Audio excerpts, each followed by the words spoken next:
עדלה, איזה כיף לארח אותך היום. אנוצ'קה, תודה, תודה, תודה. יום ראשון, אחרי סוף שבוע.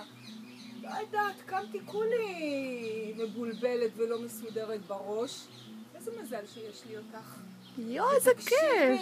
תקשיבי לי, הטיפולים, וואי, איזה כיף, מהמניקור, הפדיקור, החמם, המסאז', הטיפול פנים. איזה תודה. איזה כיף. השעה 2 ואני הולכת עכשיו לשבור עולמות.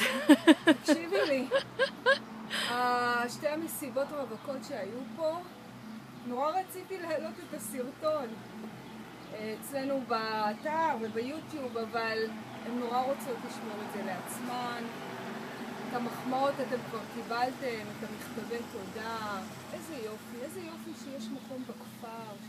עדלה, תודה רבה שאת שולחת לי כאן מלא קלות שלך. מה זה נעונות כאן? דקה מחדרה, כל הקלות שלנו, לא צריכות מה זו הריצה הזאת לתל אביב? טוב, זה מזל שאתם נמצאים פה, כי ההמלצות שאנחנו מקבלים זה פשוט מטורף.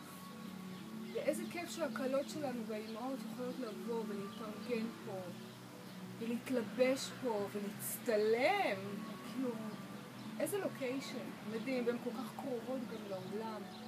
נכון. והנה, עוד חודש מתחילות הקלות שאני מגיעה אליהן, הספרים שלנו, ותודה שאת מפרגנת גם לצוותים שלנו פה באזור. בכיף עדלה. איזה כיף לקלות שלנו ולמלוות שלהם, בכלל ללקוחות שלנו שגורות באזור, שבאמת לא צריכות את הפקקים והטיפולים שלך.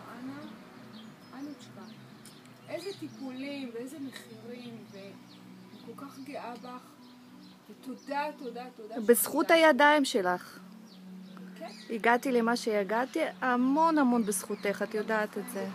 תודה שכל פעם שאני מרגישה באנרגיה שלי כל כך נמוכה, אני באה לפה ופשוט מרימה אותי כל פעם מחדש, וכל הלקוחות שלי גם עושים לך נשיקות. תודה עדלה, תודה תודה. על הנדיבות ועל הפשטות, וכמה שזה לא פשוט, כמה שזה מפואר, אבל הביתיות והאהבה שבערים הגדולות כבר שכחו לתת את זה. תודה עדלה, נשיקות הרבה, ואני רוצה, בדיוק, כל יום ראשון את פה בפינוקים. ברור. ממשיכה את הסוף שבוע כמו בחו"ל. נכון, לגמרי. נשיקות.